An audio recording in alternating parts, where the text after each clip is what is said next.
Alaihim Besem Hamasya. Selamat berjumpa kembali dengan kami Kodrat Ilahi.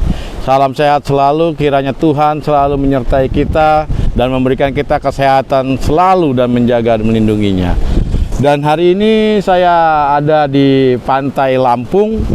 Ya, luar biasa keindahan Pantai Lampung kita lihat di sana. Ya, sepanjang mata memandang pantai luar biasa, banyak pulau-pulau dan bukit-bukit. Ya, di dalam pantai ini, dan airnya jernih sekali dan bersih sekali, luar biasa keindahannya.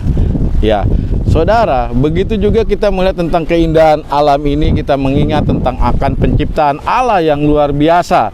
Ya, dan kita tahu tuh pada saat ini kita mau belajar tentang tujuan, ya, tentang penciptaan Allah yang memang ada tujuan Allah di setiap manusia, karena Allah menciptakan manusia ada satu tujuan yang luar biasa. Kita lihat dalam kitab Kejadian pasal pertama ayat 26, berfirmanlah Allah, baiklah kita menjadikan manusia menurut gambar dan rupa kita. Jadi manusia diciptakan Allah segambar, serefleksi dengannya. Ya, kalau Allah itu jadi kasih, ya kita otomatis harus mengasihi karena kita segambar dengannya. Dan kalau Allah itu mengampuni, dan kita sebenarnya harus juga mengampuni karena memang kita segambar dengannya. Ya, jadi Allah itu kekal, ya otomatis manusia kekal. Tetapi karena dosa, manusia jatuh dalam kematian. Ya. Dan hari ini ya kita melihat bahwa tujuan Allah untuk kita semuanya. Ya. Dan Dia itu hadir di tengah-tengah kita untuk membawa kita ya di dalam kekekalan kembali. Ya, bagaimana caranya? Dengan cara kematian Yesus dan bangkit kembali. Ya, Yesus adalah firman Allah yang menjadi manusia. Kita lihat dulu, ya, di dalam Yohanes pasal yang pertama, ayat yang ke-14. Firman itu telah menjadi manusia dan diam di antara kita. Ya, begitu juga dengan kitab Quran 3 ayat 45, dan firman itu menjadi manusia. Jadi sebenarnya semua para nabi sebelumnya ya yang disampaikan adalah firman Allah. Yang disampaikan adalah sabda Allah.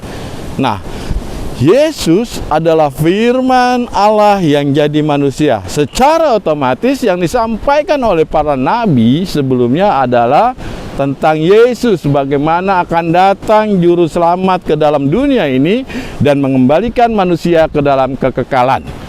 Ya, di sini kita melihat bagaimana Yesus mengembalikan kita di dalam kekekalan itu, menyatukan kembali dengan kita, ya, sehingga kita dapat menyatu kembali dan kembali dalam gambaran yang telah rusak. Dalam Galatia juga dikatakan, Galatia pasal 3 ayat yang ke-27. Karena kamu semua yang dibaptis dalam Kristus telah mengenakan Kristus. Mengenakan, memakai, artinya Kristus kita pakai dan menyatu dalam diri kita sehingga kita dapat bersatu dengan Kristus, berteosis kembali dengan Allah dengan pelantara adalah Kristus itu sendiri. Karena apa? Karena kita sendiri telah rusak dari gambaran yang awal, sehingga kita butuh Kristus untuk menyatukan kembali dengan ilahi. Ya, kalau kita mau mempelajari semuanya, kita boleh jujur, ya, setiap manusia diciptakan dalam gambaran Kristus. Jadi ada manusia yang tidak segambar dari Kristus, berarti di luar dari gambarannya.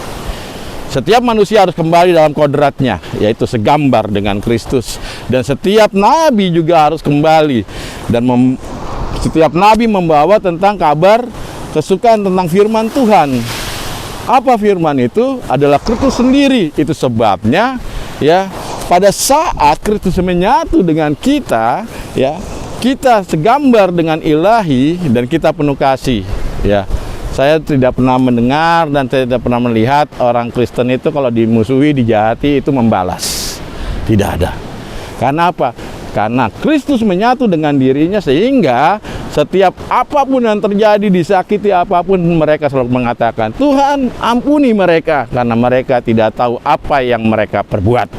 Itulah kenapa sebab mereka bisa melakukan itu, karena Kristus menyatu dengan dirinya dan ilahi menyatu dengan dirinya. Jadi kalau memang Allah itu kasih, kita pun harus mengasihi. Itulah sifat Ar-Rahman Ar-Rahim yang harus dilakukan. Jadi sifat Ar-Rahman Ar-Rahim bukan sebatas dibaca, tetapi dipraktekkan dan menyatu pada diri kita. Ya, jadi kalau kita memahami itu, saya yakin manusia penuh damai. Jadi kemanusiaan kalau ingin damai, menyatulah dengan Kristus untuk selamanya. Karena itu yang menyatu kembali kita dalam kodrat ilahi. Terima kasih, ini saja yang dapat saya bagikan. Ya, Tuhan Yesus memberkati kita semua. Shalom.